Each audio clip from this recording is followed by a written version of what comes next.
सर्वात आधी आजच्या आपल्या खास करून शेतकऱ्यांच्या कार्यक्रमासाठी आज आपले देशाचे कृषी मंत्री आदरणीय शिवराज सिंग चौहान या कार्यक्रमाला उपस्थित राहिले. त्यांचे मी खूप खूप मनापासून आभारही मानते आणि धन्यवादही देते, कारण की त्यांचा 2 दिवस आधी मला फोन आला आणि त्यांनी सांगितलं की रक्षा जी अपने को सब जितने भी अपने यहाँ पे किसान हैं उनके साथ भी बातचीत करनी है. जो भी विषय है हमारे डिस्ट्रिक्ट को लेके जो समस्या है उसको हम समझ के किस तरह से हम उनका प्रॉब्लम का सोल्यूशन हल कर सकते हैं, इसलिए आज डिस्कशन करना है. तर त्यांचे खूप खूप मनापासून एक वेळा जोरात टाळ्या वाजून आपण सगळ्यांनी आभार मानले पाहिजे. और सर मैं यहाँ पे जस्ट थोड़ा ही बोलना चाहूँगी क्योंकि काफ़ी डिस्कशन आपके साथ फ्लाइट में हो ही चुका है. जलगांव डिस्ट्रिक्ट का मेन क्रॉप यहाँ पे कॉटन है, बनाना है और अब मक्का की तरफ हम जा रहे हैं. लेकिन मेजर जो जलगांव पहचाना जाता है बनाना क्रॉप के लिए पहचाना जाता है. और कई सालों से हमारी मांग थी कि यह बनाना क्लस्टर यहाँ पे खड़ा होना चाहिए कि जिसके माध्यम से इंफ्रास्ट्रक्चर एक्सपोर्ट के लिए खड़ा हो सके, जिसके माध्यम से किसानों को यहाँ पे काफ़ी सहायता मिल सकती है, उनको 2 पैसा यहाँ पे ज़्यादा मिलेगा. और सबसे अहम बात हमारे जलगांव के किसानों की ये है कि कोई भी नई टेक्नोलॉजी जब आती है तो जलगांव के सब किसान उसे जल्दी अडॉप्ट कर लेते. एडवांस टेक्नोलॉजी के साथ यहाँ पे अपना वो फार्म मतलब खेती करते हैं. लेकिन जो एक चेन है जो एक्सपोर्ट के लिए जो मेंटेन होनी चाहिए वो यहाँ पे कहीं तो भी काफ़ी बड़ा गैप है. बनाना क्लस्टर के लिए जब आदरणीय प्रधानमंत्री जी ने 5 साल पहले हॉर्टिकल्चर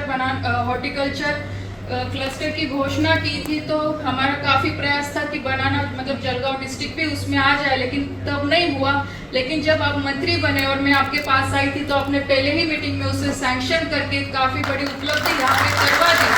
और उसके बाद राज्य सरकार ने इसका टेंडर भी किया. लेकिन एक समस्या उसमें ये आ रही थी क्योंकि इसमें पहले फंड भी उसमें डालना है. 40% सब्सिडी केंद्र सरकार की तरफ से ये योजना के लिए है, लेकिन वहाँ पे अभी तक हमें कोई पोटेंशियल इसमें पार्टिसिपेशन अभी तक नहीं मिल रहा है. और मैंने काफ़ी लोगों से बात की कि समस्या इसमें क्या आ रही, तो उन्होंने डिटेल में मुझे काफ़ी चीज़ें बताई. इसके बारे में आपसे मैं अलग से आके डिस्कस करूँगी.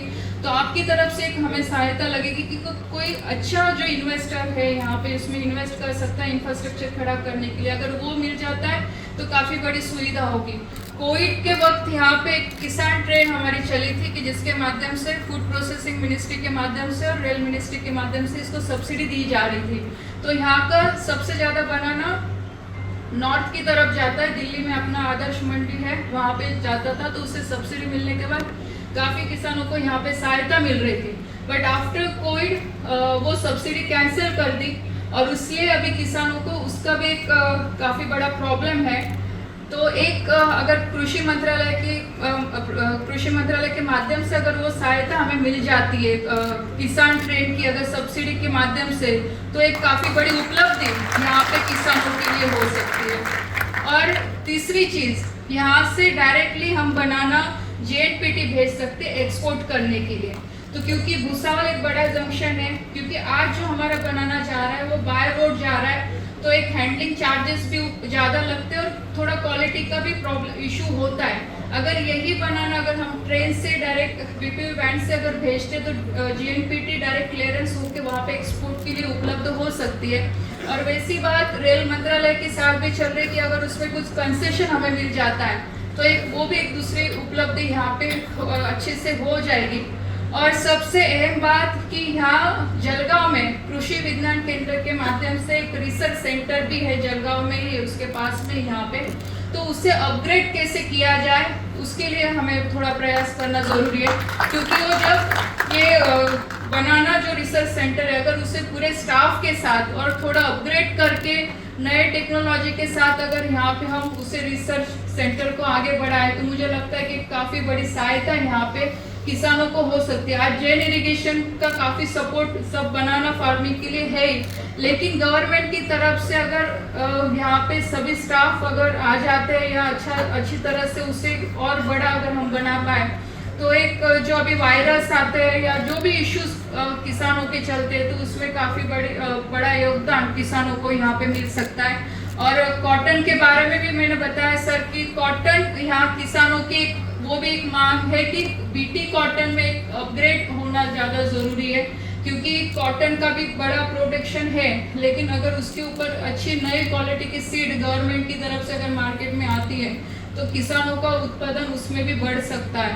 तो एक मोटा मोठी ये सब इशू आहे जो मुझे पता आहे. लेकिन मी सगळ्या शेतकऱ्यांना पण विनंती करेन की आपल्या अजून काही विषय असतील किंवा अजून काही नवीन आयडियाज असतील की हे केल्याने आपण अजून आपल्या शेतकऱ्यांना त्याचा फायदा होऊ शकतो, तर आपण तसे पण इथे विषय मांडू शकतात. कारण की खरोखर साहेबांचं खूप कौतुक केलं पाहिजे की त्यांनी आज एवढ्या धावपळीच्या कार्यक्रमामध्ये पण खास करून आपल्यासाठी त्यांनी वेळ काढलेला आहे.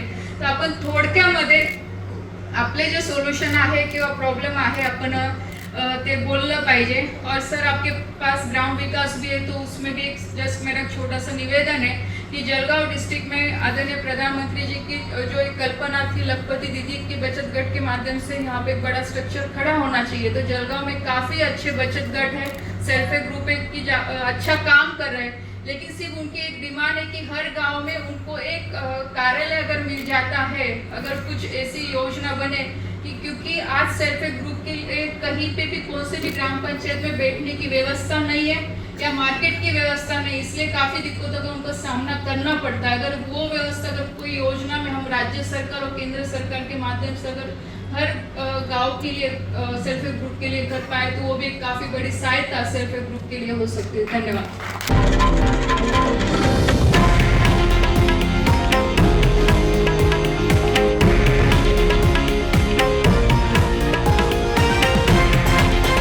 हे आहे देशातील नंबर 1 न्यूज नेटवर्क आणि आपण पाहत आहात TV9 मराठी, एकमेव.